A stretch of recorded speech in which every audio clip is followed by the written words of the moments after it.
Bibigyan kita puhunan pero wag ka na mag-stay dito, ha? O ito, bibigyan kita puhunan. Wag ka na mag-stay dito, ha? Pag nagawa mo yon, dadagdagan ko ulit yan.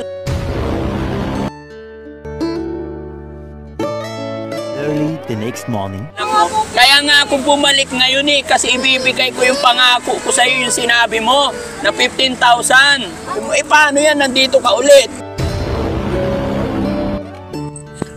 Mga kababayan, magandang araw po, magandang umaga. Mga kababayan, nakikita nyo itong mag-iina na lagi ko na pong nadadaanan dito. Alam ko mga kababayan, marami na pong tumulong sa kanila. Kaya hindi ko na ito pinapansin kasi ang sabi ng iba kasi parang strategy na nila yung ganyan. Pero mga kababayan, every time nadadaan ako, talaga inuusig ako ng damdamin ko kasi kasama niya yung mga bata na nasa initan. Maliliit pa yung mga bata. Kaya sa pagkakataong ito mga kababayan, samahan nyo ako at kakausapin ko lang, papayuhan ko kung anong pwede kong gawin para hindi ko pa naman alam kung anong mga reason niya mga kababayan. Kaya Bante. Ha? Oh, kaya nga, 'di ba? Marami na nakakilala kasi sa inyo. Nag-aabang ako ano? Ha? Hindi, kasi tingnan mo yung mga anak mo, naiinitan, araw. Inaalis kasi kami yung gwardiya. Hindi, kasi nagagalit sila pag nandito sa o kaya nga kasi kilala ka na nila. Sabi nila, ginagamit mo daw yung mga bata para manghingi, 'di ba? Hindi ko naman ginagamit anak ko. Walang bantay anak ko. Kaya sasama ko magtinda. Ano kaya mo magtinda? Dapat ate, magtinda ka sa bahay na lang. Ha? Wala nabili? Tinan mo yung anak mo tapos walang short din. Wala mga tao doon ay naiinggit. Tinan mo yung anak mo, ha? Sabi asawa ko, naniniwala naman mga tao, naiinggit yun. Ay, naiinggit sila. Ate, okay lang. Okay lang, itikit ko to sa'yo. Itikit ko lang, ha? Naiinggit po yung kuya pag nagtitinda kami, kaya sinisiraan kami. Ah, sinisiraan kayo. Kaya sabi naman, Tinan mo yung anak mo, tulog na arawan. Doon. Ate. Naiinggit kasi yung kuya kasi sinisiraan kami. Ate, yung anak mo. Masira sa tao. Ate, yung anak mo na arawan, oh. Oh, tapos yung payong, ganyan pa. Eh, binababantayan ko to, katulad niya. Sabi ko, bantayan mo naman manang. Asawa mo, anong trabaho niya? Sabi ko, bantayan mo naman manang dalawang bata. Ay, naku, sama mo yung magtinda. Yung asawa mo? Eh, doon ka may amin.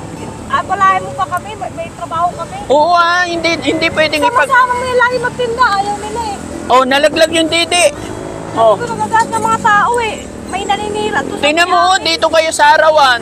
'Di ba? Pwede naman doon sa silong. Naninira kasi sa amin yun eh. Hindi nun naninira. Hindi naninira 'yon. Ate, mas maganda ganito, ha? Ay, i-challenge kita. Sa bahay ka na lang magtitinda, marami na bibili. Wala kaming tindahan doon. Gagawang pa lang wala sa magpapagawa sa asawang tindahan. Oh, bakit hindi gagawa? Eh, ang hirap doon. Dami materialis niyan eh. Mahirap sa umpisa, ate, pero pagka ginawa mo, mangyayari 'yon, no? Hanap akong puhunan kasi bala ko magtitinda. Oh, bibigyan kita puhunan ngayon. Barbecue. Ha? Barbecue, iyaw-iyaw. Hindi bagay sa barbecue. Wala lang akong ano, iyaw. Oo, maganda ganito na lang, sari-sari store. Ha? Bibigyan kita puhunan pero wag ka na mag-stay dito, ha? Hindi ako galit sa iyo, ate. Ang akin lang, Huwag kayo maniniwala sa ate, mga makinig tao. ka muna sa akin, makinig ka. Hindi ako nagagalit sa iyo, ha?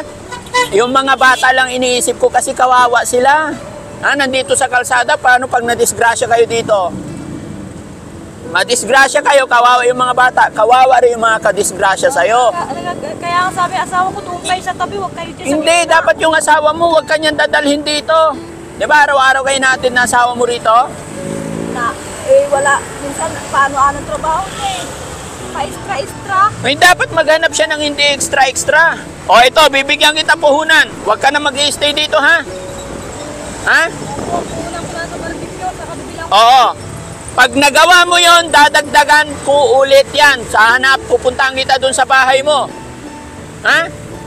Paano pag nakita pa kita ulit dito? pahuli na kami. Pwede na. Ipapahuli na kita sa pulis.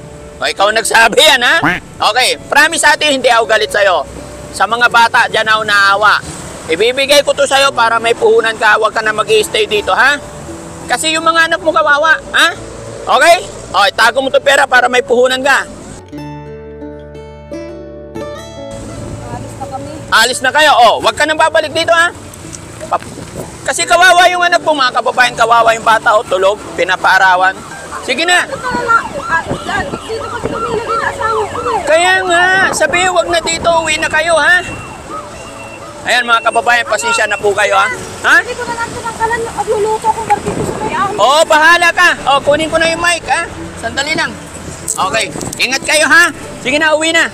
Ayan mga kababayan, mga barangay, pasensya na po kayo. Highway ito, kaya hindi po ako nagagalit sa kanila mga babayan. Pinapangaralan lang natin sila kasi delikado.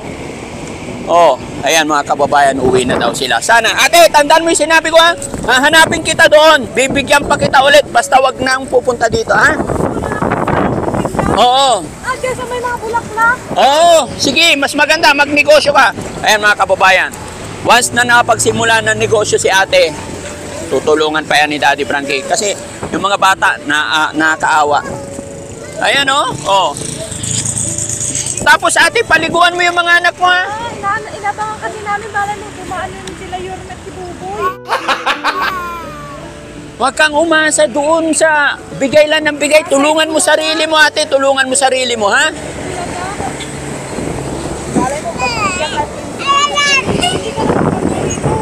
Bibigyan kita ng 15 mil. Walang problema yan. Basta hindi ka na pupunta rito. Ha? Oh, walang problema yan. Basta magsimula ka negosyo. Yan, may Bigyan, ang 15 mil, ibibili ko na sariling bahay namin.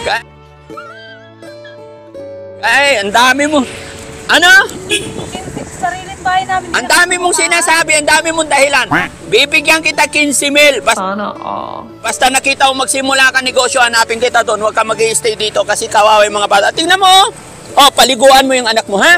Oh, sige. Kuya, Okay. maraming salamat. Ha? Maraming salamat. Oo. Pasalamat ka sa Panginoon. Sige na. Ha? Okay. Sige, ayan na mga kababayan. Nadaanan ko lang po sila dito. Kaya binigyan ko sila ng puhunan. Ayan, uuwi na daw sila. Sige na, oh. Yung mga bata, kawawa talaga. God bless mga kababayan. Nang umuwi, basta nagkapera na.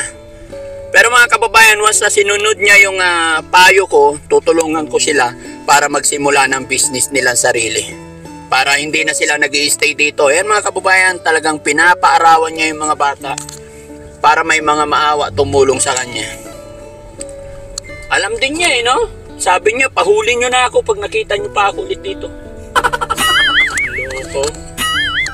Early the next morning. Mga kababayan, mga kabarangay, magandang umaga pong muli. Kung matatandaan ninyo yung mag-ina na nadaanan ko sa gilid ng highway at sinabi ko, nagbigay ako ng puhunan sa kanila at nagsabi ako sa kanya na pag hindi na siya babalik dito sa gilid ng kalsada kasi nga po naawa ako sa kanyang mga anak ay bibigyan natin siya ng pamuhunan.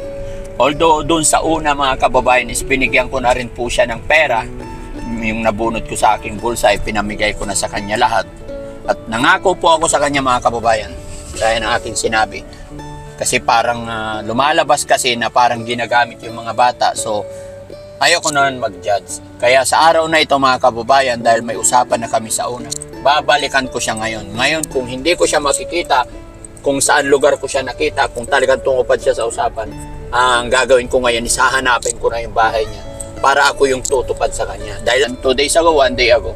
1 day ago lang, binalikan ko kaagad para malaman natin. Sana mga kababayan, tumupad. Sana tumupad siya sa usapan para... Ay, stop mo. Kakausapin natin siya mga kababayan. Wala, no? Bakit mas delikado na naman yung kinaroroonan nila mga kababayan?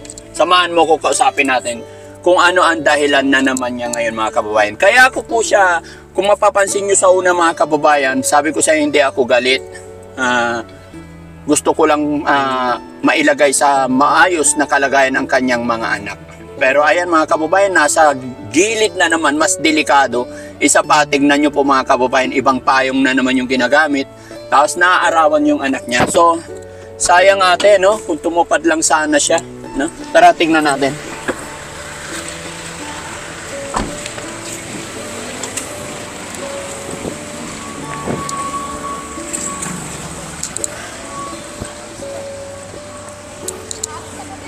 Ha? Aalis na kayo? Bakit? Papahuli mo kami. Hindi! Narating lang ako. Bakit kasi bumalik ka ba? Di ba binigyan na kita ng pera? Oh, asan na yung pera? Hindi ko pa nga nagagalaw. Dito pa nga eh. Sabi ko, binigyan kita ng pera, huwag ka nang pupunta sa kalsada kasi tingnan mo, naaarawan yung mga bata hirap na hirap. Ha? Bibigyan pa naman sana kita ng pamuhunan, tapos nandito ka na naman. Pag binigyan niyo ako sa tulibo, eh, Hindi! babalik dito. Ilan, binigyan na kita ng puhunan, tapos, di ba, kailan kita binalikan? Pinunta. Andito pa nga binigay mo. Kailan kita? Kahapon. Oh, kahapon lang. Ano usapan natin? Ayaw ko na makita kita dito sa kalsada. Sinabi dito sa amin, walang tao, wala ka. Hindi! Sabi ko, huwag ka nang pupunta ng kalsada pag hindi kita nakita, bibigyan kita ulit ng puhunan. No? Oh, kasi delikado yun. Paano pag hindi ako dumating, hindi ka alis? Kahit hindi kayo dumating, aalis pa rin kami. Wala ate. Kasi delikado ang kurbada dito. Paano pag nasagasaan yung mga anak mo? Di ba?